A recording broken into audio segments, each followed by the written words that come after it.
आज भारतात प्रत्येक क्षेत्रात महिला राज दिसून येतोय।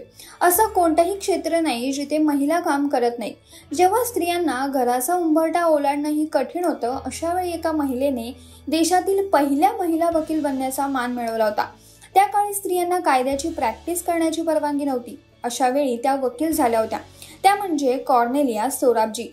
कॉर्नेलिया यांचा जन्म 15 नोव्हेंबर 1866 रोजी नाशिकमध्ये झोरास्ट्रियन ख्रिश्चन रीतिरिवाजांचे पालन करणाऱ्या संपन्न अशा पारशी कुटुंबात झाला। कॉर्नेलिया या त्यांच्या 6 बहिणींमध्ये सर्वात धाकट्या। त्यांचं सुरुवातीचं शिक्षण हे बेळगावात झालं। कॉर्नेलिया यांचे वडील कार्सितजी हे ख्रिश्चन मिशनरी होते आणि ते स्त्री शिक्षणाचे जोरदार समर्थकही होते। त्यांनी आपल्या मुलींना बॉम्बे विद्यापीठात प्रवेश घेण्यासाठी प्रोत्साहित केलं। त्यांची आई फ्रान्सिना फोर्ड यांनी पुण्यात मुलींच्या अनेक शाळा देखील काढल्या। त्याही महिलांना शिक्षण देण्यात अग्रेसर होत्या।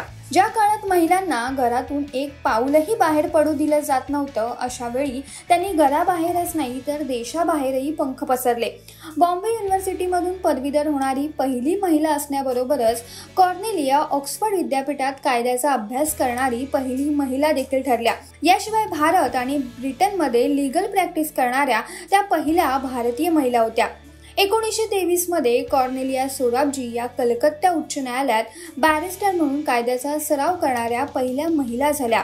तथापि त्या जास्त काळ सराव करू शकल्या नाही, कारण 1929 मध्ये वयाची 58 वर्ष पूर्ण केल्यानंतर उच्च न्यायालयातून त्यांनी निवृत्ती घेतली। यानंतर त्या लंडनमध्ये स्थायिक झाल्या। त्यांनी त्यांच्या अनुभवांवर बिटवीन द ट्वायलाइट्स नावाचं पुस्तकही लिहिलं।